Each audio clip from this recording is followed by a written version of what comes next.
Hello, magandang hapon sa inyong lahat. At of course, maraming salamat mga anak, Eileen and Julie. Praise God sa buhay ninyo. Talaga namang punong-puno ng energy. At I believe in my heart, patuloy pa kayong hahasain at gagamitin ng ating Panginoon.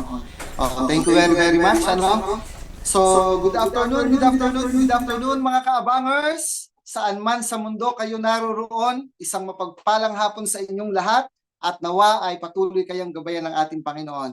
And of course, good afternoon to Pastor Dong and Pastor May. Thank you po sa opportunity to serve through this platform.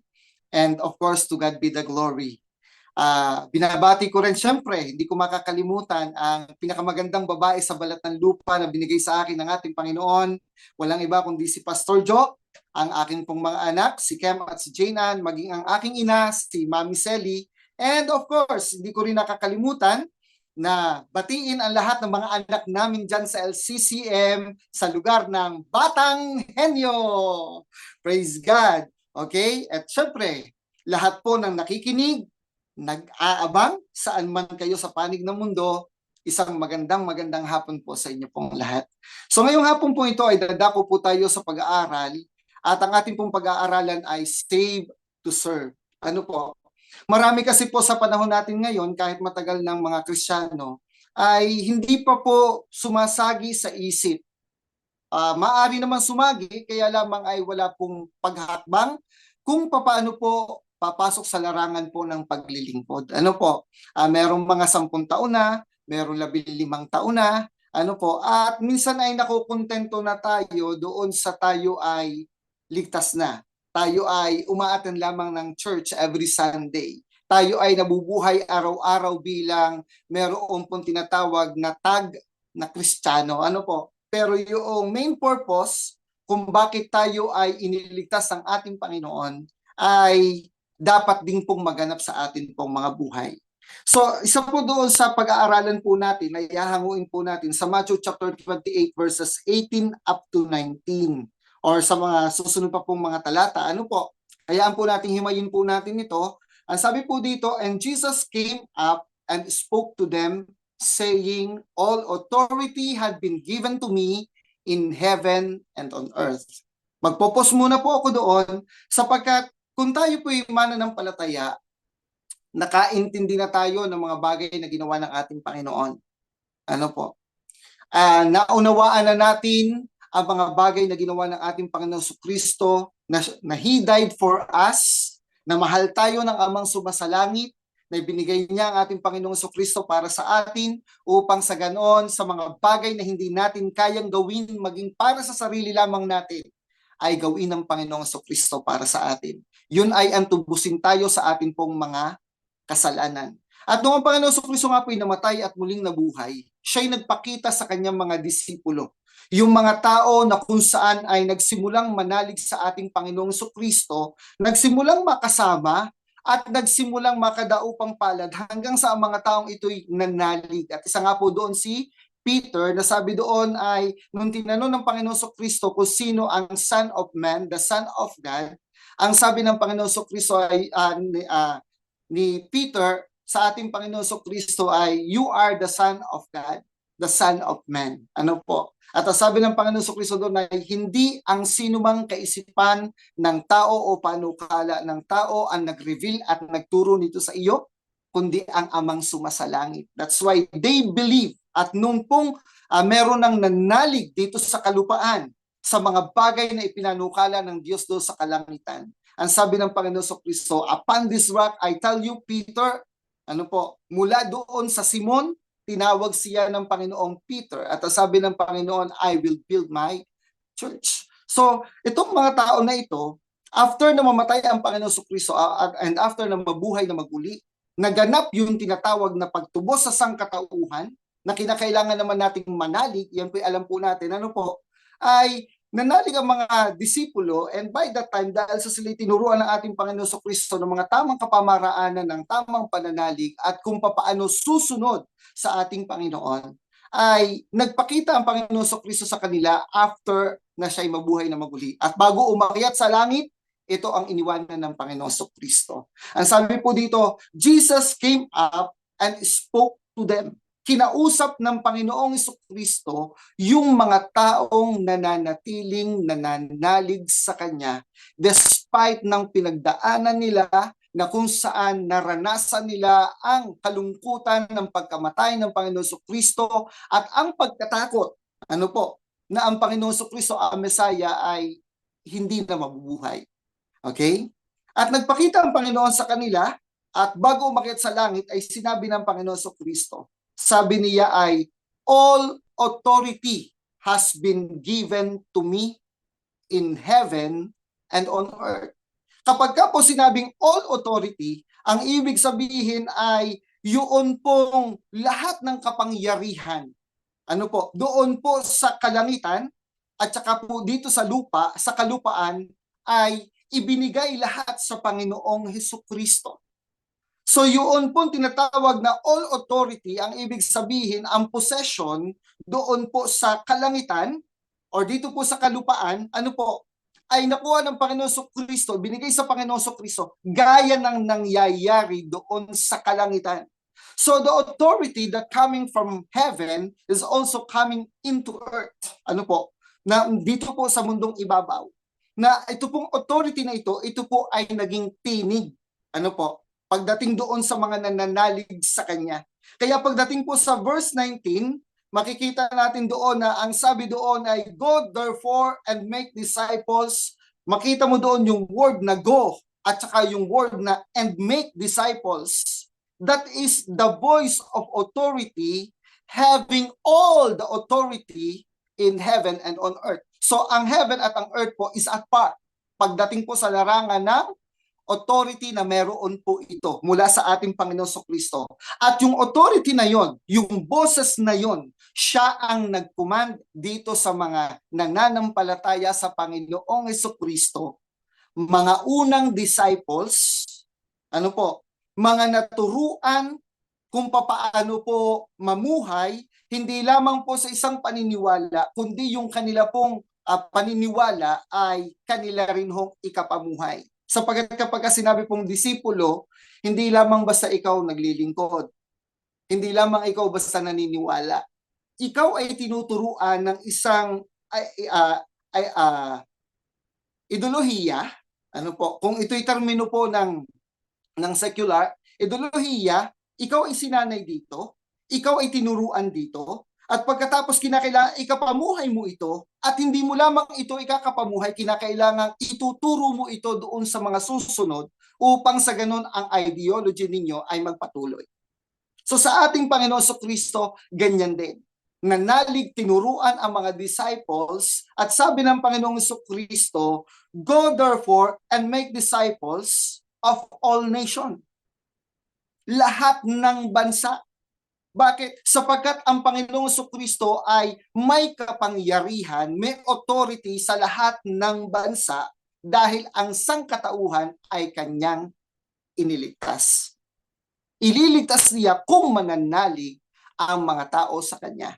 At sabi ng Panginoon dito, baptizing them in the name of the Father and the Son and the Holy Spirit.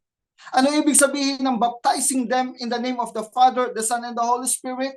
Ay ibig sabihin nito, after na ikaw ay makahayo at magkaroon ka ng mga tinatawag na taong makakilala sa Panginoon, sumunod sa Panginoong Jesucristo, maging disipulo sila ng Panginoong Jesucristo, ilagay sila sa isang estado na pag sinabing baptizing them, ang ibig sabihin ay nasubmerge, nalublog, hinugasan, napailalim, nagpa-under, nasako. Hindi ang ulo, hindi ang katawan, kundi ang buong katawan at buong pagkatao. Nang sabi dito, inilalagay siya sa isang estado ng under the fathership of the Father as children. Under the lordship of our Lord Jesus Christ. Bilang tayo ay kanyang mga disipulo at siya ang ating pong Panginoon. Under the power of the Holy Spirit, nakikilalanin natin ang pangunguna ng Espiritu ng Diyos sa atin. Hindi lamang ang pangunguna, hindi lamang ay paliliwanag ng mga bagay na hindi natin nauunawaan, kundi maging ang mga bagay na parating na pwedeng hindi natin agad maintindihan, ngunit sa kanyang pagpatnubay, ito'y ating mauunawaan. At sabi sa verse 20, teaching them to observe all that I commanded you. So yung mga disipulo ngayon, kapag tininan po natin yung mga naunang talata, sinabi ng Panginoon Kristo sa kanyang mga naunang disipulo. Ang sabi sa kanila, make disciples of all nations. So yung mga tao na makakakilala sa kanya, hindi lamang basta nakakilala, kinakailangang maging disipulo rin ng Panginoon Kristo. At kung naging disipulo na ng Panginoon Kristo, dapat sila man din ay kumilos upang sa ganon ay makatulong saan? Doon sa tinatawag na pagiging disipulo pa ng marami pang bansa. Okay? At sabi dito, teaching them to observe all that I commanded you. Ito ang purpose ng disciples. Ang ituro, alin, at gawin yung mga bagay na iniutos ng Diyos. So may purpose ang ating Panginoon kung bakit tayo naligtas. Kung bakit niya tayo iniligtas, sapagkat ang ating Panginoon Kristo ay naroon sa langit at tayo na may under dahil yun pong tinatawag na authority doon sa kalangitan ay siya ring authority dito sa kalupaan. Ano po? That is the kingdom of God. Ang paghahari ng Diyos, pag tinagalog natin, maranasan ng sangkatauhan ang paghahari ng Diyos habang naririto tayo sa mundong ibabaw. At ang sabi doon ay ituro ninyo sapagkat ang tao ay namamatay. Kinakailangan may magpapatuloy nito. Ituro ninyo sa kanila habang sila ay mga disipulo na nanalig sa ating Panginoon Kristo, sa paniniwalang ito'y sila'y nananalig din, ngunit dapat ituro din sa kanila ang mga bagay na dapat nilang gawin. Kung ano ang kalooban ng Diyos na dapat nilang gawin. So ang purpose for us is to learn, to feel the capacity. May kapasidad tayo mula sa ating Panginoon. Kinakailangan yung kapasidad natin po ay mapuno. Okay? To become a standard bearer for Christ. Ito yung pong 2 araw ng dinidiscuss sa atin ng ating pong pastor ni Pastor Long. Ano po? To become a standard bearer of our Lord Jesus Christ. So ibig sabihin, yung likeness ng Panginoon, yung image ng Panginoon na nasa sa atin ay kinakailangan pong ito ay makita at ma-share din naman natin sa iba. At ang sabi dito, and lo, I am with you always, even to the end of the age. Ang ganda-ganda po nitong verse na to. Ano po? Sapagkat sabi doon, kung gagawin niyo mga bagay na ito, ito naman ang garantiya ko sa inyo. Sasamahan ko kayo. Ano po? Ang problema, kapag kami pinapagawa ang Lord, kung tayo atras abante, pag sabi ng Lord, abante, dapat abante tayo. Sa Lord, walang paatras, puro abante. Ano po? At ang sabi mo doon, kapag umatras ka at sinabi mong kasama ko ang Diyos, sabi ng Lord, ang sinasamahan ko yung mga umaabante. Hello? Okay? Kaya ang ganda nito, abante lamang po tayo, maglingkod lamang tayo. Kung ano nilagay ng Panginoon sa atin, pagyamanin natin, gawin natin ang ating bahagi, at kung paano nangyayari sa kalangitan, nawa ganun din mangyari dito sa kalupaan. Ano po? So praise God. So sabi doon, save to serve.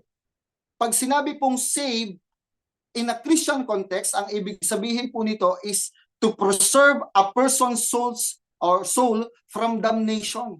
Yun pong i-preserve, yun pong kaluluwa ng tao sa kasiguraduhan ng kapahamakan.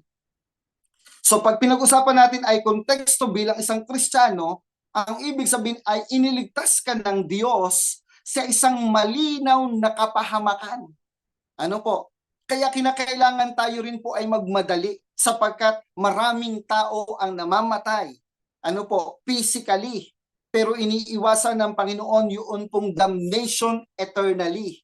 Okay? Kaya kinakailangan magmadali rin tayo para ang soul nila ay ma-preserve hanggang sa muling pagbabalik ng ating pong Panginoong Kristo.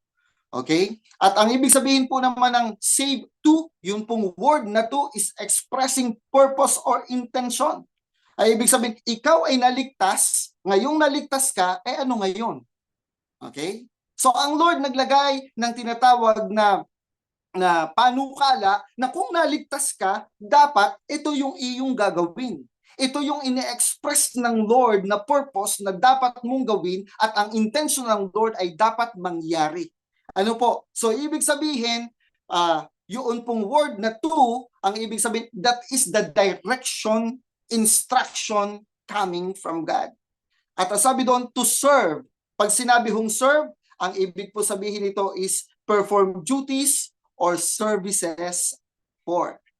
Okay? So, serve, perform duties, or services for. May pinaglalaanan kung bakit ka naglilingkod. Kaya hindi ka pwedeng walang gagawin, hindi pwedeng maglilingkod ka sa sarili mo lamang. Paano mo pinaglilingkuran na sarili mo? A-attend na lamang ako ng service, okay na yon. Okay? At sasabihin mo, yan ang sakripisyo ko. Hallelujah. Yan ang sacrifices ko for the Lord. Pumupunta ako ng church every Sunday. Hindi lamang yan, kapatid. Ano po? So ano ibig sabihin ng save to serve? God preserve our soul from damnation, expressing His purpose or intention for us to perform duties and services for Him. Okay? Preserve ka ng Lord. May plano ang Diyos, may purpose ang Lord, bakit kanya preserve. At habang wala pa tayo doon sa kalangitan, naririto pa lamang tayo sa kalupaan, kinakailangan yung intention ng Lord sa atin, yun pong mga bagay na kung saan ay duty at services natin para sa Kanya, ay atin naman pong gawin. Okay?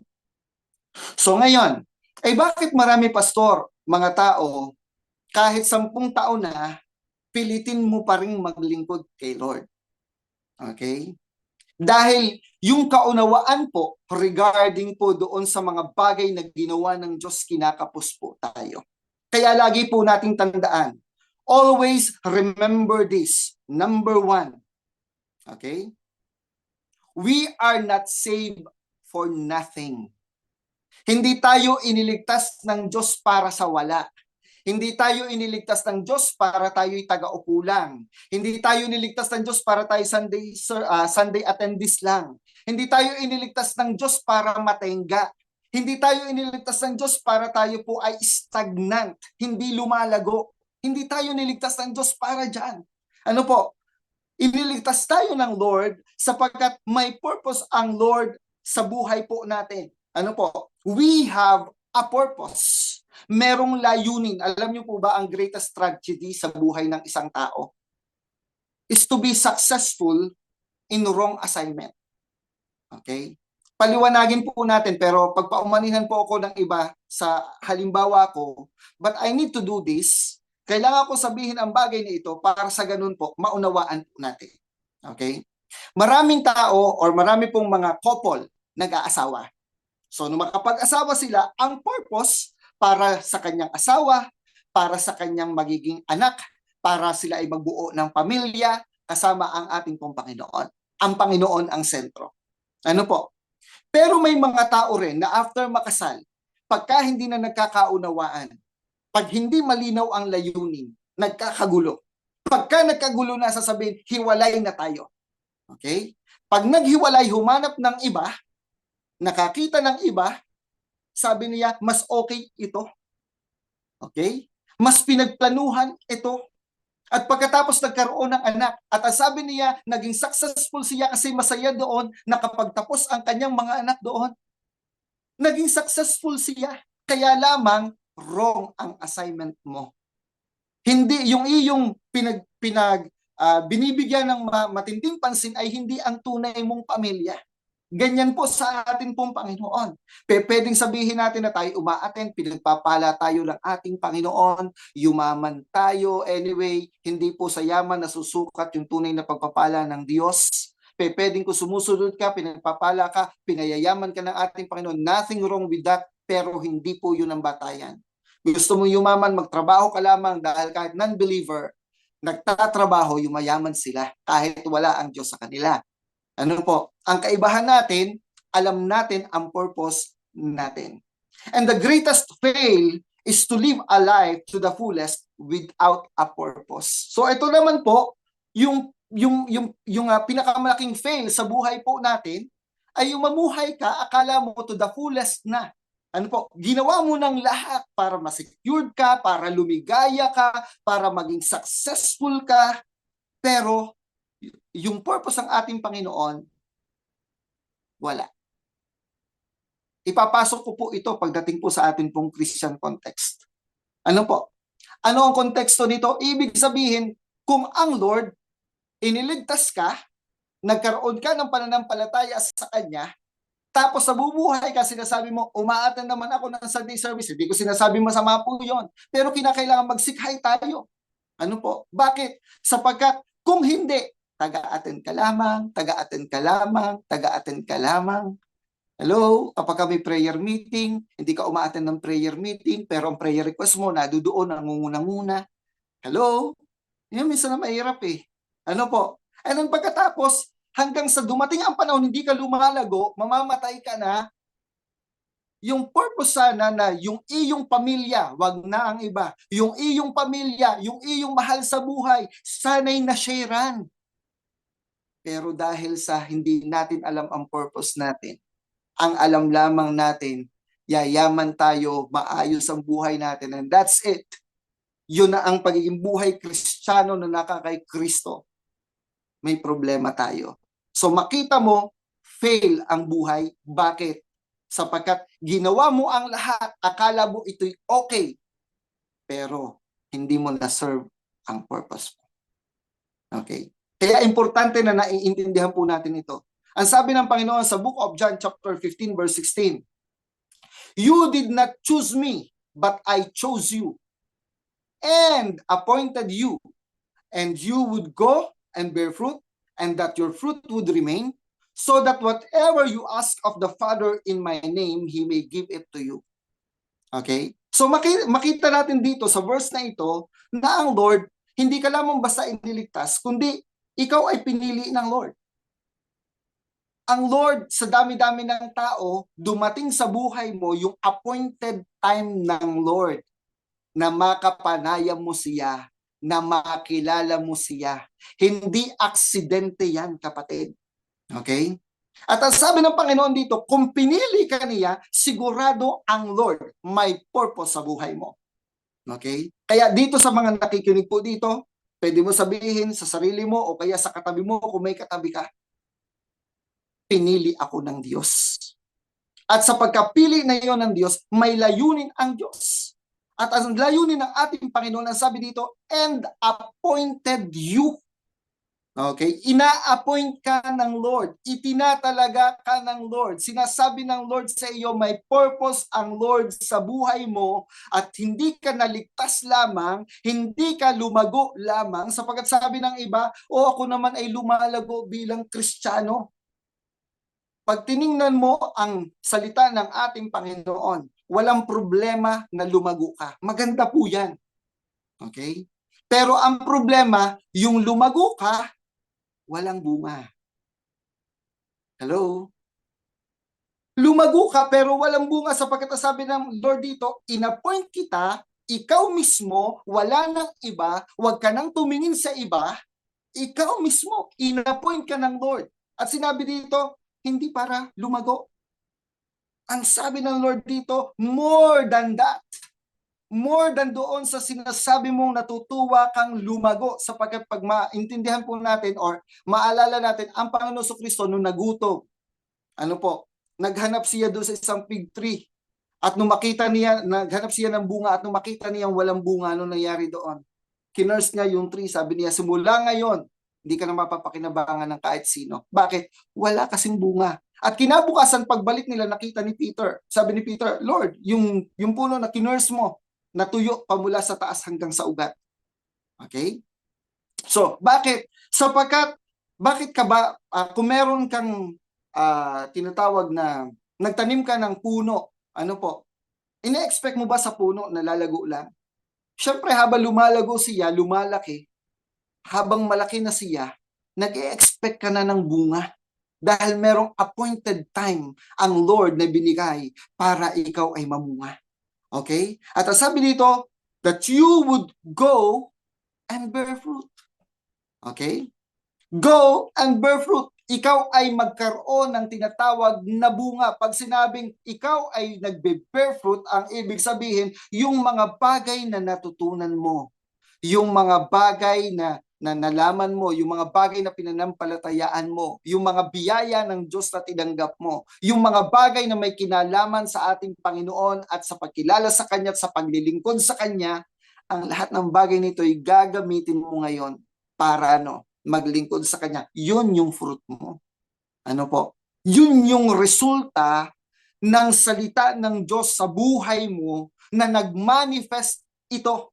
At sabi ng Lord, hindi lamang hindi kita pinili, hindi kita binigyan ng faith para ikaw ay Sunday attendee lang. Okay? Kundi kinakailangan ikaw ay mamunga at manatili ang iyong bunga. So paano ba namumunga?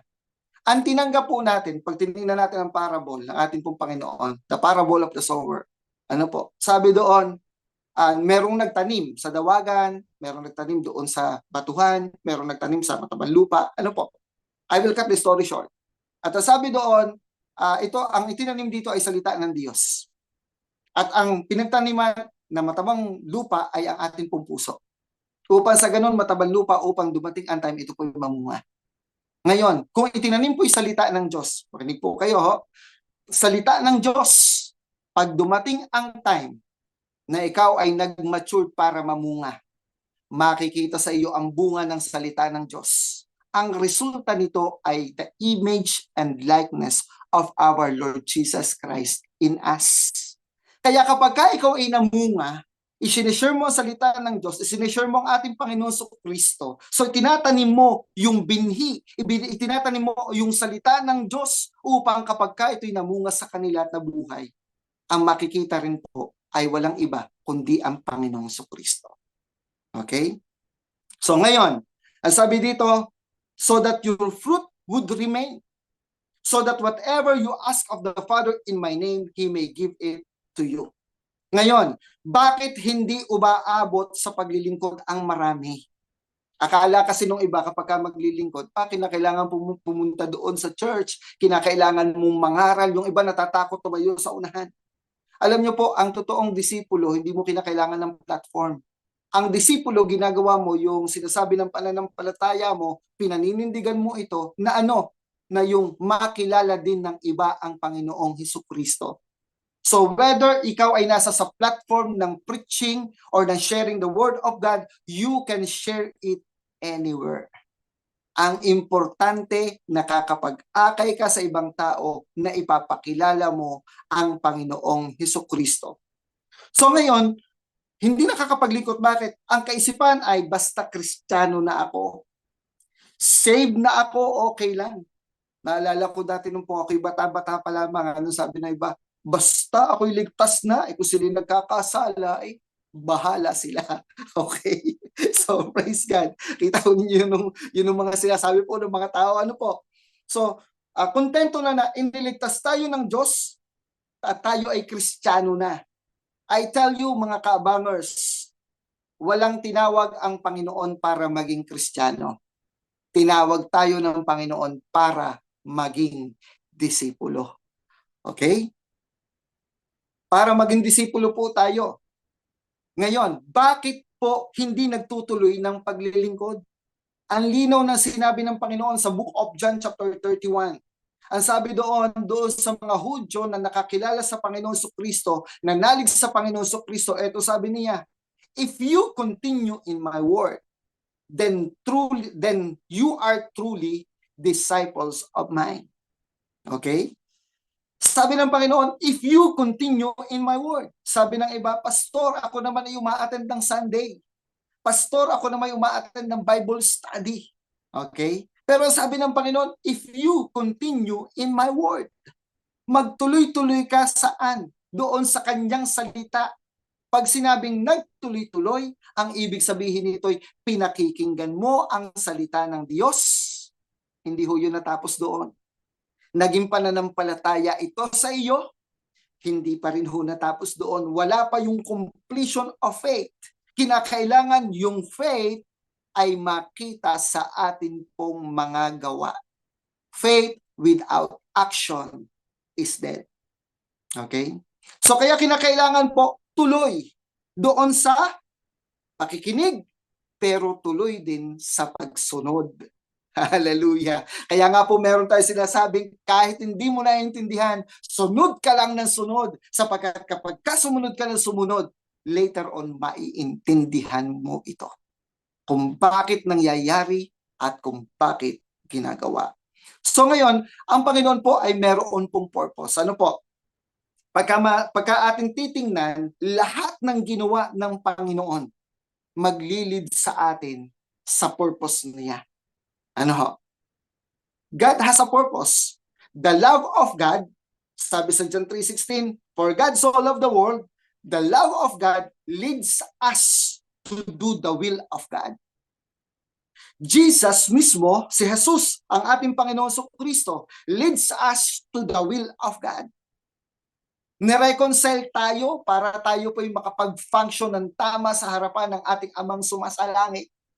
Maibalik tayo sa original na design ng Diyos, sa original na plano ng Diyos para magawa natin ang kalooban ng Diyos. The Word of God. The Word of God leads us to do the will of God. Okay? The power of the Holy Spirit.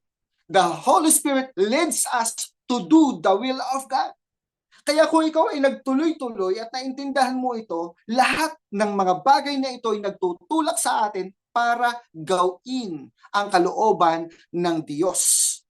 At yung pong word na to do, ito po'y action word. Okay? Ay ibig sabihin, to do the will of God, kinakailangan hindi ka lamang talaga nananalig. Kinakailangan may ginagawa ka. Pwede po ba i-comment natin dyan? Kailangang may ginagawa. Okay? Kailangang may ginagawa. Bakit? Sapagkat kung mahal mo ang Diyos, ang mahal po, hindi emosyon. Ang pagmamahal po, hindi statement. Ang pagmamahal po ay action word. Okay? Sa kinakailangan po, may ginagawa. Number 2 na dapat po nating tandaan. Okay? Number 2, save to serve. Serve according to the perspective of God. Okay. Marami namang naglilingkod. Okay. Maraming naglilingkod, pero sa paglilingkod kinakapos. Maraming naglilingkod, pero sa paglilingkod, minsan hindi makaabot sa kaluwalhatian ng ating pong Panginoon. At marami naglilingkod, minsan kaya hindi makapagpatuloy, hindi na alam kung anong sunod na gagawin. Okay?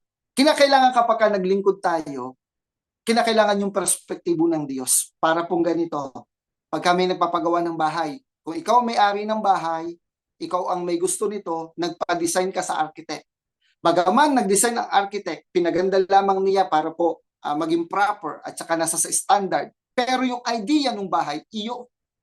At kapag ka po ipinagawa na ito, nag-start ng gawin, kinakailangan yung mga gumagawa ay sumakay sila doon sa perspektibo ng may-ari kung ano ang itsura ng gusto ng may-ari mangyari ito. Okay? Ganon din po sa atin pong Panginoon. Ang Diyos, sabi doon sa kanyang salita ay kanya yung church. Matthew chapter 16 verse 18. I also say to you that you are Peter, and upon this rock I will build my church. Kanino daw pong church? Church ng ating Panginoon Kristo. Ang sabi ng Panginoon, upon this rock I will build my church, and the gates of Hades will not overpower it. Ang tindi po nito. Ano po? Bakit? Even yun pong gate, yun pong bukana, ano po, yung entrance ng Hades, hindi po kayang talunin at i-overcome yun pong church na binild ng ating Panginoong Kristo. Bakit? Tinubos na tayo ng Panginoong Kristo sa ating pong pagkakasala. Okay? So sabi dito, I will build my church. Kung ang ating Panginoong Kristo ang nagsabing magbibuild ng kanyang church, hindi ito ayon sa perspektibo ng tao. Hindi porke sinabing ako'y magbibuild ng church, Dahil sa harapan ng Panginoon, parang tila mabuti ito, magandang bagay, ay gagawin mo na kung ano yung gusto mong gawin. Okay? At kapag ka po nagbibuild ng church, malimit, kapag ka ikay nagsimulang maglingkod, at hindi mo naunawaan ang perspektibo ng ating Panginoon, maraming tao kapag ka nahirapan, umaayaw. Hello? Nawawala yung tinatawag na endurance. Bakit? Sapagkat hindi mo na makita yung mga bagay na susunod na gagawin at hindi mo minsan alam kung paano gagawin. Bakit? Kasi yung perspektibo ng tao kapag kayo ang ginamit mo sa pagbibuild ng church ng ating Panginoon, kapos po ito. Ano po? Pinakamadali ang ayawa na. Uwian na. Ano po? Mas magaling pa yung dating buhay.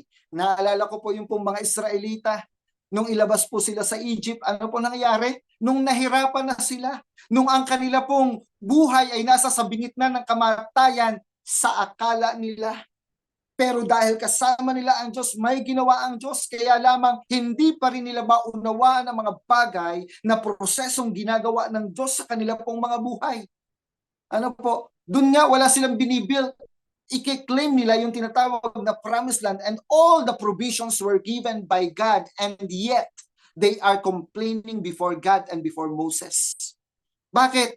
Ang ginagamit nila ay perspektibo ng tao. Kaya naging espesyal sa harapan ng Panginoon ito pong si Caleb. Ang sabi ng Panginoon, Caleb carries a different spirit. Kaya ano nangyari? Yung ibang tao gustong patayin si na Caleb. Bakit? Sabi ni na Caleb, matapos umatras at umayaw na wag nating kubkubin yung lupain dahil magmumukha tayong tipaklong sa lalaki ng mga anak ni anak. Naroon ng mga relatives ni anak na higante, parang tipaklong tayo. Ang tingin namin sa aming mga sarili, tipaklong. At maging sila, pag nakita tayo, siguradong tipaklong din ang tingin nila sa atin. Pero sabi ni Caleb, God is with us. If God is pleased with us, He will give us the land. Nanindigan po siya. He carries the perspective of God. He carries a different kind of spirit. Ano po? So ngayon, kapag ka naglilingkod, bakit umaayaw? Minsan nga yung pagiging Kristiyano lang, yung pag-attend lamang ng Sunday. Kapag ka nagka-problema, hindi na muna ako aattend. Pag tinanong ng pastor, anak, bakit hindi ka umattend? Pastor, may problema ako. Di ba anak, nung ikaw ay walang trabaho, lumapit ka kay Lord para ka magkaroon ng trabaho. Nung walang-wala ka, hindi ka pinabayaan ng Lord para magutom, para walang makain. Tapat ang Diyos. Bakit ngayong may trabaho ka na? Nakaranas ka lamang ng kaunting problema, saka ka umaayaw.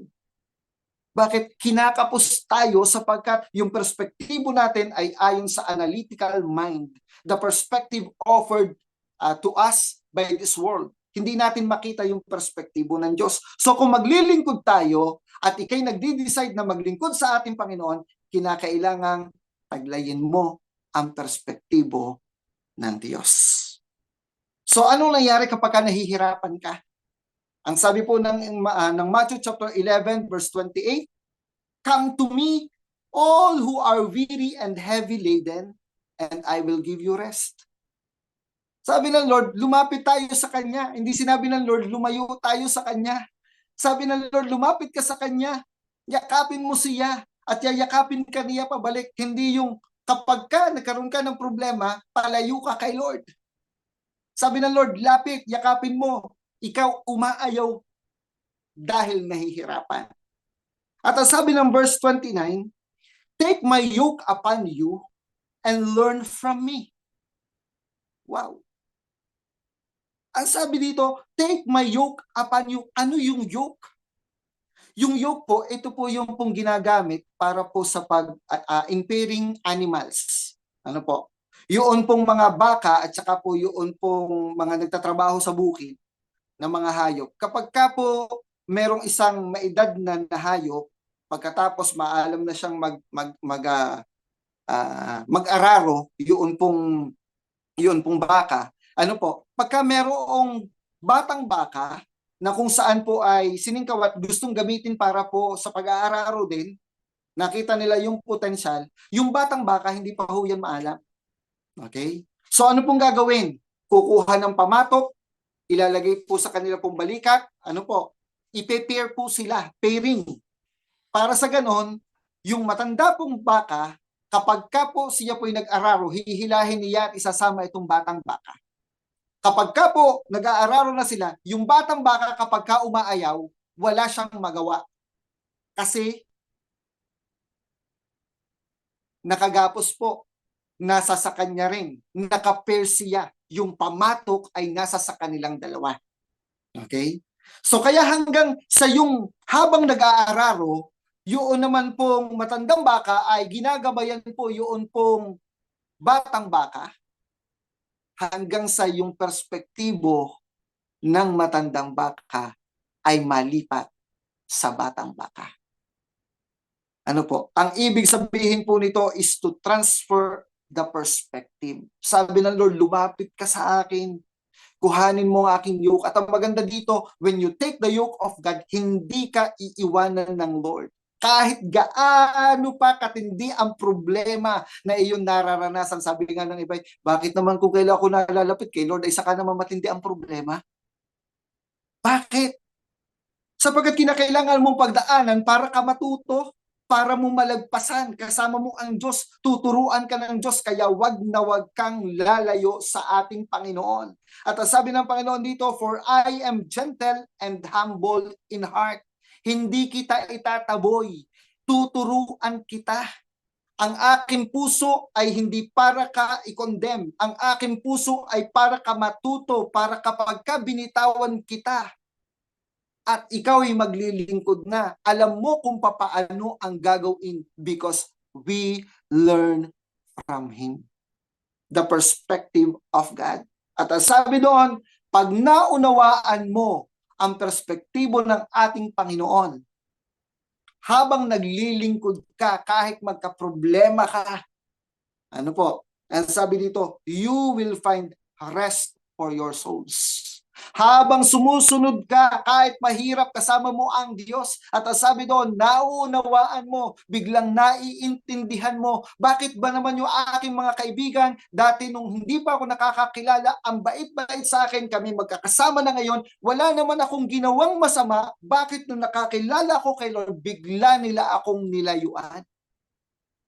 Sapagkat kapag ka naintindihan mo na ang Lord may nilagay sa iyo, nagbago ang nature mo.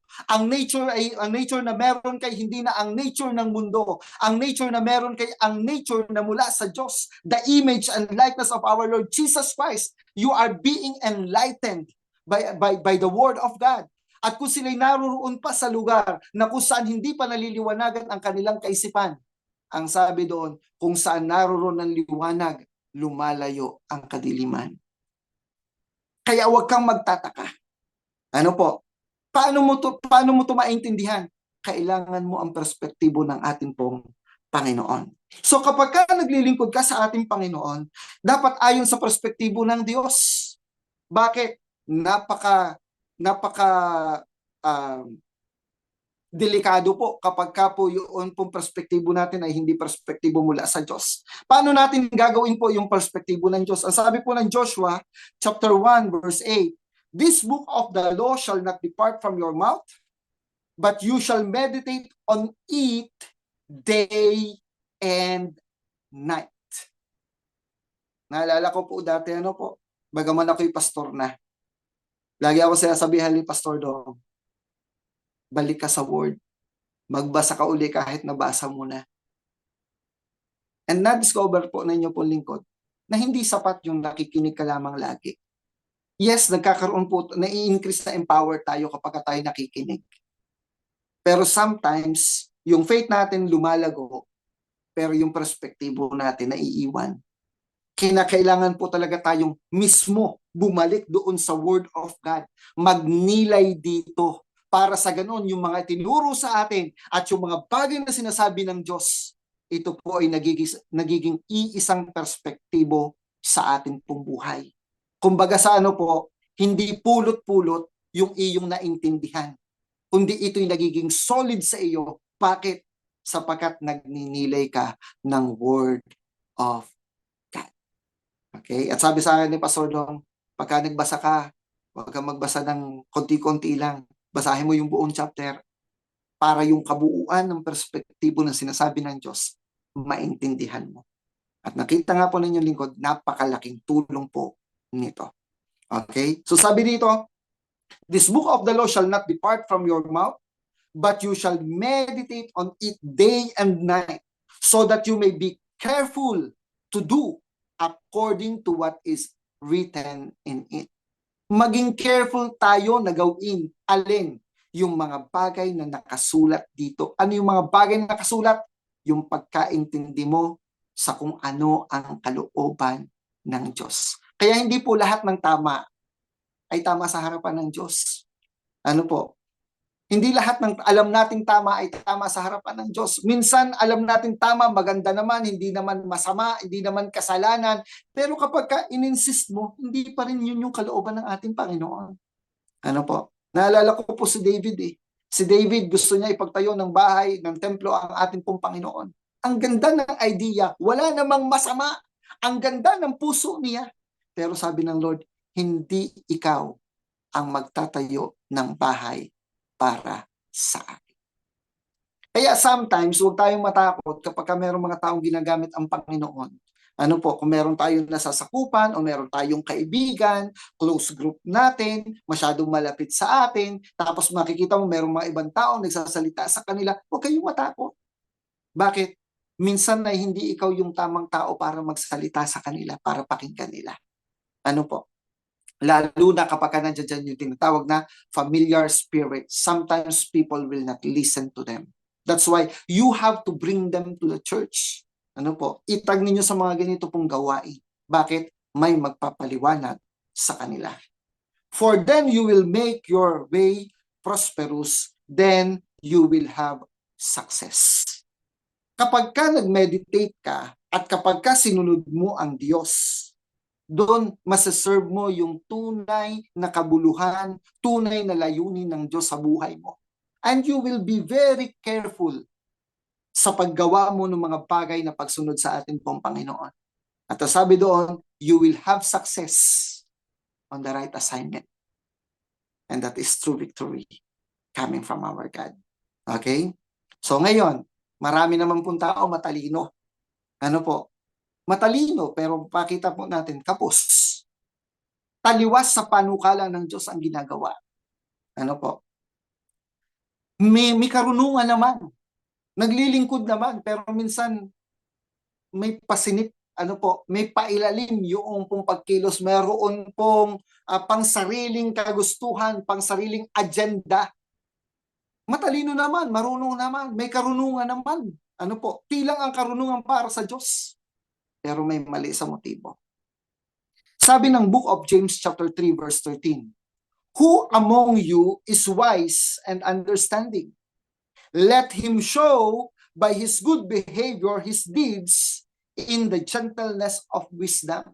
So kapag ka pala ikaw ay meron tunay na wisdom, yung iyong kapamaraanan, pag sinabing gentle, pag sinabing maamo, hindi ito tumataliwas sa layunin ng Diyos. Pag sinabing maamo, ang ibig sabihin, it mean no harm to others, even it mean no harm to the body of Christ. Okay? It mean no harm to the church. It mean no harm to doon sa mga kapwa believers kapag ka ikay merong wisdom. Okay? Sabi na iba, bakit mayroong magaspang? Mamaya po, paliwanag po sa inyo na inyo po lingkod. Okay? So sabi dito, but if you have bitter jealousy and selfish ambition in your heart, do not be arrogant and so lie against the truth. Ito yung matindi. Ano po? Yung jealousy at saka yung ambition mo ng pagiging selfish mo doon sa puso mo, it kills. Pumapatay ito. Kapag ka nagkaroon ka ng malalim o mapait na pagnanasa, sa Tagalog, masidhing pagnanasa, ibig sabihin, kapag ka meron ng iba, nagseselos ka, kapag ka nagtagumpay ang iba, nagseselos ka. Okay? At sabi doon, kaya ka nagseselos dahil gusto mo sa iyo rin, dahil may ambisyon ka. Yun. Ano po? At itong mga bagay na to, ang matindi dito ay pumasok na sa puso. Sabi, in your heart. But if you have bitter jealousy and selfish ambition in your heart, sabi dito, do not be arrogant. Huwag kang maging palalo. Kung pinasok ka nito, may chance ka pa rin. Huwag kang maging palalo. Maging humble ka pa rin. Sapagkat kayang i-correct yan ng ating Panginoon. At sabi dito, and so lie against the truth. Magsisinungaling ka at ang pagsisinungaling mo ay laban or against sa katotohanan. Ang matindi doon, yung lahat ng bagay na ginagawa mo against sa panukala ng Diyos. Hallelujah. This wisdom is not that which comes down from above, but is earthly, natural, and demonic. So, ibig sabihin, itong ganitong klase ng wisdom ay hindi galing sa Diyos. Hindi bumaba, galing sa Panginoon. Kaya kinakailangan yung perspektibo natin naka-align talaga sa ating pong Panginoon. Bakit? Kapag ka naging pabaya tayo, pwedeng kahit marunong tayo, matalino tayo, pag hindi mo naalagaan ang puso mo, pwede kang magkaroon ng sariling ambisyon nang hindi mo na mamalayan. Okay? Sabi dito, at itong ganitong klase ng wisdom ay earthly, makamundo, natural. Ang ibig sabihin, analytically, alam mo, marunong ka. And demonic. Ano po? Hindi po ito. So, hindi lahat na marunong pala galing sa Diyos. Kinakailangan talaga ma-align ang kaisipan natin, ang perspektibo natin mula sa ating Panginoon, sapagkat si Satanas ay matalino rin. Magaling siyang mag-manipulate. Hello? At yan ang ini-o-offer ng mundong ito. Higit sa lahat, magaling lumusot. Hallelujah. Praise God. Sabi po ng verse 16, for where jealousy and selfish ambition exist, there is disorder. Laging madidiskaril, laging magkakaroon ng disorder, laging magkakaroon ng kaguluhan. Ano po? At sabi doon, every evil thing, laging magkakaroon po ng mga masasamang bagay na nangyayari. Sabi doon, every evil thing. Okay? Tingnan naman natin ang wisdom kapag na-align natin kay Lord. Okay, ito po. Verse 17.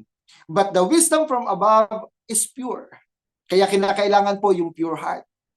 Kasi pure ang dala nito. Kung pure yung wisdom mo, dinadala ka nito, inaakay ka nito sa isa pong pure na puso. Okay? Ano pa sabi dito? Then peaceable. Mapayapa, kapayapaan ang bunga nito. Nagdudulot ito ng kapayapaan. Gentle. Ano po? Nagiging maayos ang flow ng iyong mga bagay na ginagawa. Gentle, ibig sabihin, hindi ito paninira, hindi nakakapanira, kundi naka-align doon sa kalooban ng Diyos. No, eto na yung sinasabing, bakit minsan para namang ang tapang mag-correct? Ang sabi po dito, yung wisdom, reasonable. Hindi ka naman basta kinukorek. Minsan napagsabihan ka lamang, gusto mo nang lumipat ng church. Hallelujah. Sabi doon, reasonable. Yung may wisdom, reasonable. Meron tinatawag na tough love. Kinakailangan mo pagsabihan ka kahit pa pagka pa ulit-ulit yung iyong ginagawa. Minsan pagka pinagsasabihan ka, parang nagagalit na yung nagsasabi sa iyo. Pero hindi ibig sabihin galit siya sa iyo. Kundi ang ibig sabihin nito, pinagsasabihan ka pa rin kahit matigas na ang pagsasabi, reasonably ang kanyang pagsasabi dahil ayaw kanilang mapahamak. Hallelujah. Pag naglilingkod ka sa Panginoon, talaga kung ganyan. Ano po? Kasi iba naman talaga kapag tinitrain ka pagdating sa leadership. Naalala ko nung nagsabi kami kila Pastor May, train nyo naman po kami, mentor nyo naman po kami. Ang sabi ni Pastor May sa amin nung nasa Nasugbu kami, natatandaan ko yon. If you want to undergo training and you started, learn this. Pagka nasa training ka na, set aside your emotion. Hindi pa pwedeng emotional ka pagka nagtitrain ka. Set aside mo yan, hindi ka matututo. Ano po? So tama, reasonable. Bakit? Sapagkat ang ini-imply sa iyo ay sa ikabubuti mo, sa ikatututo mo, at sa ikaaayos mo, sa ikapipihit ng buhay mo, sa ikabubuo ng buhay mo. At ang sabi dito, full of mercy and good fruits. Kahit pa sabihin na pagsabihan ka, pag tiningnan mo ang bunga, ang resulta nito ay maganda. Unwavering, hindi nagmamaliw, hindi nawawala, hindi umaatras, tuloy lang. Ano po, sige ng sige, kahit pa sabihin, i-risk mo ang lahat, gagawin mo pa rin. At ang sabi dito, ito matindi yung huli, without hypocrisy. Hello? Without hypocrisy. Wala kang kaplastikan. Lahat ay ginagawa mong totoo. Walang pagkukunwari. Okay? At ang sabi ng verse 18, and the seed whose fruit is righteousness is sown in peace by those who make peace. So ang nagtatanim nito ay peacemaker. At ang sabi doon ay, yung binhi na kanyang itinanim, ang bunga nito ay righteousness. Okay? So sa harapan ng ating Panginoon, hindi tayo gumagawa para maging righteous tayo. Sa harapan ng ating Panginoon, dahil righteous tayo, iniligtas tayo, gumagawa tayo ng mga bagay ukol sa righteousness because we are sons of righteousness. So, praise God. Ano po? So ngayon, be careful on what you build. Be careful sa iyong paglilingkod. Mga kapatid na naririto, maging careful po tayo sa ating pong paglilingkod. Bakit? Kinakailangan yung perspektibo natin sa Diyos tama. Ano po? Yung wisdom natin, wisdom na galing sa ating pong Panginoon. Kung nagkamali man tayo, balik tayo kay Lord, humingi tayo ng tawad, hindi inaalis ng Panginoon ng biyaya, hindi inaalis ng Panginoon ng pagpapatawad, only wag mo nang ulitin ang pagkakasala. Okay? Bakit be careful on what you build? Minsan naglilingkod tayo, nagsaserve tayo. Minsan gusto natin tayong bida. Gusto natin tayo lagi napapansin. Gusto lagi natin tayo yung natataas. Gusto lagi yung pinapupurihan tayo. Gusto lagi ay kinokomend yung iyong ginawa. Kinokomend ka lagi. Gusto mo lagi ikaw yung tinatap. Gusto mo lagi ikaw. Ako. Okay?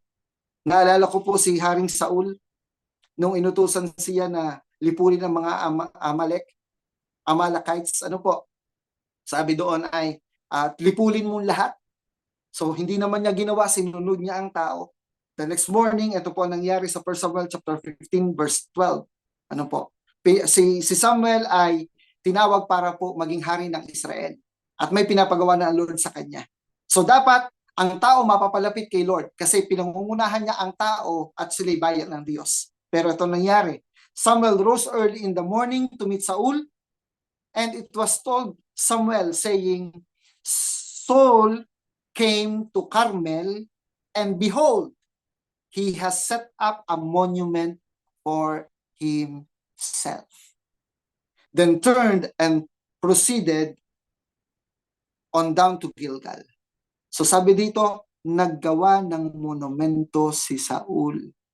Nung siya ay binigyan ng Lord ng assignment para magsimulang paglingkuran ang bansang Israel, paglingkuran ang Diyos at pangunahan ang bayang Israel, ano po nangyayari sa unang-unang assignment? Pumalpak na nga, sinunod na niya ang mga tao, naggawa pa ng kanyang sariling monumento.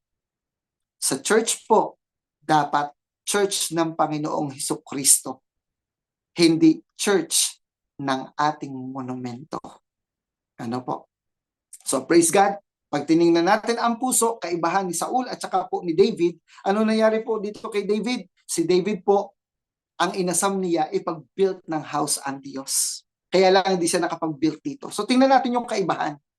Ang puso ni David ay para sa Diyos. Ano po? Dapat din tayo ang puso natin para sa Diyos. Kung naglilingkod tayo para kay Lord, si Lord dapat ang mataas. Si Lord dapat ang mabuild sa buhay ng ibang tao. Si Lord ang makita sa kanila. Mapihit ang buhay nila kay Kristo. Mapalapit ang buhay nila sa ating Panginoon, hindi sa iyo. Hallelujah. Okay? The perspective of God. We need it when we serve God. Bakit? Para tama ang pag-aakay natin. They will be disciples of our Lord Jesus Christ, not our own disciples. Tama naman na yung tao kapag tinuturuan mo, lumalapit sa iyo. Pero habang lumalapit sa iyo, mas nakikilala nila ang Panginoong Jesucristo at mas minamahal nila ang Panginoong Jesucristo. Hindi ikaw ang natatatag, ang Lord ang natatanyag. Amen? Praise God. Number 3, serve Jesus. Lagi mong tatandaan, we have to serve Jesus. Okay? Sabi ng iba, Pastor, naglilingkod naman talaga ako sa ating Panginoong Jesucristo. Tama naman po, tinawag tayo para maglingkod sa Kanya. Pero gusto kong bigyan natin ng ibang anggulo, yung pong tinatawag na serve Jesus. Okay? Naglilingkod tayo kay Lord, pero ang tanong, para itong isang restaurant, ang Diyos ang may-ari. Ano po? Ang Ama ang may-ari. Ang Diyos ang may-ari. Tayo ang server. Ano po? We are saved to serve. So tayo ang magsaserve. Parang kung restaurant, tayo yung mga waiter. Okay? Kanino isa-serve yung pong mga pagkain o yung pong mga delicacies? Doon po sa mga taong hindi pa nakakatikim, sa mga taong nakatikim na pero bumalik. Hello? So ngayon, ang tanong ay ito. Ano ang isa-serve mo? Kapag ka naglilingkod tayo sa ating Panginoon, ano ang sinaserve natin? Sabi kapag ka pumunta ka sa isang restaurant, ano mayari? Tatanong mo sa kanila, anong specialty ninyo dito? Okay? So yung specialty, hindi pa pwedeng sabihin ng waiter na ang specialty po namin dito yung bulalo. Pag tinanong, anong lasa nun? Hindi ma-explain kasi hindi pa natitikman ng server yung bulalo. Kinakailangan natikman niya, kahit pikit siya, kahit tulog siya, kaya niyang explain kung ano yung bulalo. Bakit? Sapagkat meron siyang mastery noon pong specialty of the house. Kaya sabi ko sa inyo kanina, serve Jesus. Ang iserve mo, ang ihain mo, ang ibigay mo, ang ipronta mo, walang iba kundi ang Panginoong Hesukristo. Hindi yung yayaman ka kapag ka humiling ka sa Diyos, yayaman ka. Hindi po 'yon. Mamimiss natin ang tunay na purpose. Walang masamang pasayamanin tayo ng Diyos. Hindi ko sinasabing masama ang yumaman. Hindi ko rin sinasabing masama ang magturo ng prinsipyo regarding sa kung paano ka mag-handle ng pera. Pero sinasabi ko, kapag ka naglilingkod ka sa ating Panginoon, ang pangunahin mong i-offer sa tao para ka makapaglingkod, makilala nila ang Panginoon Jesucristo, ay hindi ang church. Hindi ang programa ng church, kundi ang ating Panginoon Jesucristo. Kasi naalala ko dati noon sa church, meron pong inakayo sa naming kabataan. Sabi doon, punta ka doon sa church kasi kapag ka doon sa church, pamilya talaga, parang pamilya, hindi mo makita yung problema. Tapos nung pumunta doon sa church, tuwan-tuwa naman yung tao sapagkat ang feeling niya, meron siyang family doon. And then nagkaroon ng problema ang church. Sabi ng tao, akala ko ba pamilya ang church? Hello? Bakit? Kasi ang promises ay naroon sa tao. Ang pundasyon ng pagpunta doon sa church ay dahil magkakaroon ka ng mga taong kasama mo na parang pamilya mo, wala sa Panginoong Jesucristo. So kinakailangan ang iserve natin, kung inaakay natin, ay ang Panginoong Jesucristo, ang makilala ang Panginoong Jesucristo. Okay? Bakit? Sapagkat hanggat hindi natin alam na iserve ang ating Panginoong Jesucristo, hindi natin maiitatag yung bato sa panibagong bato. Okay? Doon sa pundasyon, hindi sila kakapit doon. Bakit? Ang foundation ay ang ating Panginoong Jesucristo. Paano kakapit sa Panginoong Jesucristo kung hindi nila kilala ang Panginoong Jesucristo? Ano po? Ngayon, kaya kailangan natin ang perspective ng ating Panginoong Jesucristo because only those who have the mind of our Lord Jesus Christ can serve the revelation of our Lord Jesus Christ. Doon mo lamang kayang i-reveal kapag ka meron kang napusas mo yung mind ng Panginoon Jesucristo. Ang sabi ng 1 Corinthians chapter 2 verse 16, for who has known the mind of the Lord that He will instruct him? But we have the mind of Christ. Sabi doon, nung tayo makakilala sa ating Panginoon Jesucristo, nakilala natin siya, nakilala, lumalim tayo sa ating Panginoon Jesucristo, nagnilay tayo, nagkaroon tayo ng kaunawaan, nakuha natin ang mind of Christ, ang perspektibo ng ating Panginoon. Okay?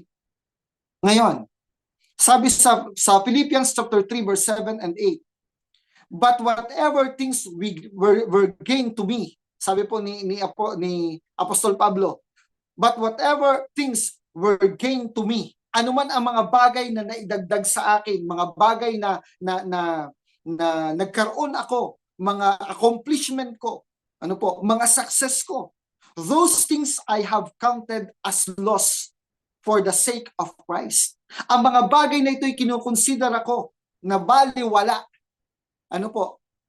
for the sake of Christ. Ganyan kataas dapat yung antas ng level natin ng pagkilala sa ating pong Panginoong Jesucristo. More than that, I count all things to be lost. Sabi doon, at higit sa lahat, ipinapalayay ko ang lahat ng bagay. Lahat ng bagay dito sa mundong ibabaw. Lahat ng bagay na gawa ng kamay. Lahat ng bagay na material, gawa ng katawan po natin. Ikinukonsidera ko ang lahat ng mga bagay na ito na na baliwala. In view, wag po itong mami-misinterpret. May mga tao nakaka-misinterpret dito. Sa larangan, sa angle ng surpassing value of knowing Christ Jesus my Lord. Ibig sabihin, walang pwedeng pagkumparahan na anumang bagay, walang maitutumbas na kahit anumang success, kahit anumang yaman, kahit anumang pinaghirapan mo, lahat ng gawa ng kamay mo, kahit malaking church, hindi kaya yung i-compare doon sa tinatawag na surpassing value. Pag sinabing surpassing value, nakakahigit sa lahat at walang pwedeng makahigit dito. The surpassing value of knowing Christ, Jesus, my Lord. Personal. Knowing Christ, Jesus, my Lord. Personal po ito. For whom I have suffered the loss of all things. Naranasan ko ang sakripisyo ng kawalaan ng lahat ng bagay and count them to be but rubbish. At itinalaga ko lahat ng success ko kumpara sa pagkakilala ko sa Panginoong Jesucristo. Basura lang ang lahat ng iyan. Hindi ko madadala yan kay Lord. Okay? Hindi ko sinasabing masama maging mayaman, masama maging successful. Hindi po. Pero sabi niya dito ay, kung ikukumpara ang pagkakilala niya, hindi niya ipagpapalit, I will go for it. Saan? Knowing our Lord Jesus Christ. I considered it rubbish so that I may gain Christ, para makamtan ko ang Panginoong Jesucristo. Bakit? Nasa sa Panginoong Jesucristo ang pag-asa. Nasa sa Panginoong Jesucristo ang kaligtasan. Nasa sa Panginoong Jesucristo ang buhay na walang hanggan. Nasa sa Kanya ang buhay. Kaya dapat kung meron tayong isa-serve sa ibang tao, walang iba kundi ang Panginoong Jesucristo. Jesus is the specialty of every believer and every disciples. You should know Him. Kinakailangang makilala mo talaga siya. Kinakailangang makuha mo talaga ang perspektibo niya upang sa ganun, huwag masayang ang panahon at huwag masayang ang paglilingkod na ginagawa natin ngayon. So makita natin dito, sobrang taas ng pagpapahalaga ng pagkilala ni Apostol Pablo kay Kristo. Okay? Because knowing Christ means life, but missing Christ means death. Okay? So tandaan natin bakit tayo maglilingkod. Because we are not our own. Itong ating sarili, hindi ho ito atin. Bakit? Ang sabi ng 1 Corinthians chapter 19, or do you not know that your body is the temple of the Holy Spirit who is in you? Hindi nyo ba alam na kayo templo ng Diyos, ng Espiritu ng Diyos na sumasa inyo, whom you have from God? Na siya ay nasa sa iyo galing sa Diyos. And that you are not your own. Okay? For you have been bought with a price. Therefore, glorify God in your body. Okay? Hindi naman sinabi ng Lord na yung will mo kinuha na niya. Sabi lamang ng Lord, ikaw ay para sa Kanya, tinubos ka niya at ang buhay mo'y dapat ay para sa Kanya. Okay? Binili ka niya, tinubos ka niya. He died for you. That's why kung nabubuhay tayo, hindi na tayo nabubuhay para sa sarili natin. Nabubuhay tayo para sa purpose ng Panginoong Jesucristo. And with that body, glorify God. Okay? That is the reason why we serve. Romans chapter 16, chapter 6, verse 16. Pakinggan po ninyo. Dito na po ako magtatapos. Sabi po dito, do you not know that when you present yourselves to someone as slaves for obedience, alam nyo ba or hindi nyo ba nalalaman na kapag ka ang iyong sarili ay ibinigay mo doon sa pagsunod, ano po, ibinigay mo bilang slave, bilang alipin ng pagsunod. Saan daw? You are slaves of the one whom you obey. Kapag ka ang sarili mo ibinigay mo bilang alipin ng pagsunod, ang sabi dito, ikaw ay alipin ng kung sino ang iyong sinusunod. At dito, dinefine at dinifferentiate ni Apostol Pablo ang dalawang bagay. If you give yourself as slaves in obedience, either of sin, ibinigay mo ang sarili mo sa pagsunod bilang alipin ng kasalanan, ang resulta nito ay kamatayan, resulting to death. Or of obedience resulting in righteousness. Kapag ka ibinigay mo naman ang iyong sarili bilang tagasunod ng pagsunod. Oh, hallelujah. Tagasunod ng pagsunod kay Kristo. Ang dala nito ay righteousness. But thanks be to God that though you were slaves of sin, salamat sa Panginoon sapagkat nung una tayo slave ng kasalanan, you became obedient from the heart to that form of teaching to which you were committed. Doon sa narinig ninyong katuruan, ibinigay ninyo yung inyong pagsunod at ang pagsunod ninyo ay mula sa puso ninyo. Okay? At sabi dito, and having been freed from sin, na tayo'y pinalaya sa kasalanan, you became slaves to righteousness. Nung tayo'y pinatawad, tayo naman po dapat ay naging slave ng righteousness sa pamagitan ng ano? Pagsunod natin sa ating Panginoong Hesukristo. Verse 19, I am speaking in human terms because of the weakness of your flesh, for you, for just as you presented your members as a slave to impurity and to lawlessness, resulting in further lawlessness. Ito pala, kaya pala yung tao lalo nagiging lawless. Walang sinusunod, walang pakundangan. Bakit? Sapagkat i-present mo yung iyong katawan, saan? Sa impurity. Ano po? At sa lawlessness. Kaya ang resulta nito, mas lalo kang naging lawless, mas lalo kang hindi sumunod, mas lalo kang hindi makaunawa. Kaya sabi dito ng Apostol Pablo, so now, present your members as slaves to righteousness, resulting to sanctification. Ito ang pagkakaiba. Nasa-sanctify tayo. Nasa-sanctify sa paggawa kung ano ang kalooban ng Diyos. At isang bagay po dito, yung purpose ng Lord sa atin, we are saved to serve.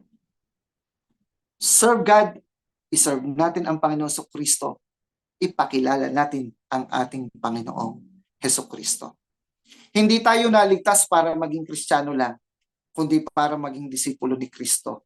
Maglingkod tayo ng tama sapagkat ang paglilingkod ay buhay. Nawa po lahat tayo natuto. Nawa po tayo napagpala. Nawa po, huwag tayong tumigil ng paglilingkod. At kung nagkamali tayo sa ginagawa natin paglilingkod, mali ang perspektibo natin, hindi po sayang. Sapagkat itong hapong ito, naunawaan natin na pwede tayong manubalik sa ating Panginoong Kristo at magsimula ng tama. Kung hindi pa tayo naglilingkod, maglingkod po tayo. Sapagkat we don't need a platform para po tayo po'y makapaglingkod. Gawin lamang natin ang bahagi natin, sumunod tayo. Lalo kung sa church, anong pinapagawa sa atin? Saan papunta ang church? Suportahan natin. Be a partaker of what God is doing and what God is building. Okay? So, magandang hapon po sa inyo pong lahat. Nawa po tayo po ay napagpala. Don't stop serving God sapagkat sa banda-banda roon, makikita natin na ang paglilingkod ay hininga natin at buhay natin. Gaya na lagi po natin naririnig kay Pastor Dong. Maglingkod ka sapagkat ang buhay Ang paglilingkod ay buhay natin. Ang paglilingkod ay hininga natin. Okay? So tayo po'y manalangin. Panginoon, maraming salamat sapagkat napakabuti mo, O Diyos. Maraming salamat sa iyo pong salita.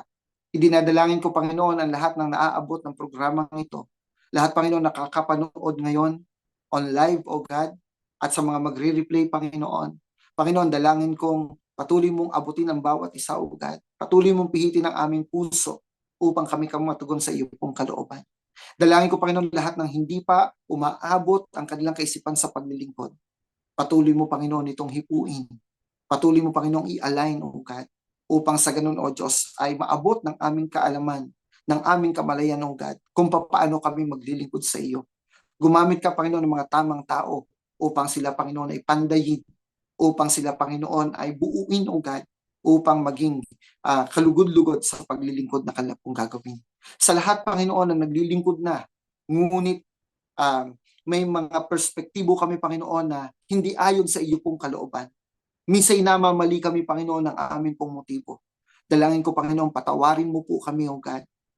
Nagpapasakop kami, Panginoon, sa iyo. Baguhin mo po kami, O Diyos. Gabayan mo po kami, O Lord, upang sa ganun ang gagawin namin paglilingkod ay isang paglilingkod na may bunga, O God, at kinalulugudan mo. Kung kami, Panginoon, ay nagkamali, dalangin ko, Panginoon, patawarin mo po kami. Kung kami, Panginoon, ay nalihis, kung kami, Panginoon, ay umatras, umurong, umayaw, dalangin ko, Panginoon, lingapin mo po kami, O God. Minsan pa, ang biyaya ng pagmamahal at pagpapahalaga sa iyong ginagawa, sa mga bagay na ginagawa mo na, ginawa mo, Panginoon, mga ginagawa mo at gagawin mo pa, O God. Dalangin ko, Panginoon, kami makasama sa mga bilang, O Diyos, ng mga nagpapatuloy, O God, nagiging partaker, Panginoon, sa mga bagay na ginagawa mo at gagawin mo pa, O Lord. Maraming salamat, Panginoon. At Panginoon, dalangin ko sa buhay po ni Pastor Dong, ni Pastor May, kaysa, Panginoon, ng kanilang pong family, ng kanilang pong ministry, O God. Lord, I pray that you continue to bless their life, O Lord. Patuloy mo, Panginoon, ganapin, Panginoon, ang layunin mo sa buhay po nila. Hayaan mo, Panginoon, ang mataas sa pagkatawag sa kanilang pong mga buhay ay bigyan mo, Panginoon, ng paraan kung paano ito gaganapin sa buhay nila, O Lord. At pag ganun din, Panginoon, sa kanilang pong pamilya at sa kanilang, Panginoong ministry. Panginoon, sa lahat ng taong naririto, lahat ng ministry, mga churches, O God, na kung saan, Panginoon, ang mga lingkod mo doon naglilingkod, dalangin ko, Panginoon, pakialaman mo ito, O God. Dalangin kong ikaw ang magmaniobra ng aming ministry, ng aming churches, O Lord. Makita namin ang mga kamay mong kumikilos dito, O God. And let there be manifestation of your power in the churches, O God, in the ministry, O Lord. Let your Holy Spirit dwell in those things, O God. In Jesus' mighty name. Thank you, Father, sa lahat ng bumubuo, Panginoon, ng DLS, O God, ang team nila. Pagpalain mo po sila, O Diyos. Isupply mo ang lahat ng pangangailangan, ang lahat ng provision na kanila pong kailangan, O God, sa pangalan ng Panginoon Kristo. Thank you, Father. Sa iyo po namin, Panginoon, ibinabalik ang lahat ng papuri, lahat ng parangal, pagsamba at kaluwalhatian. Sa pangalan ng Panginoon Kristo, ang lahat ng anak ng Diyos na handang maglingkod sa Kanya ay magsabi na Amen and Amen and Amen. God bless everyone.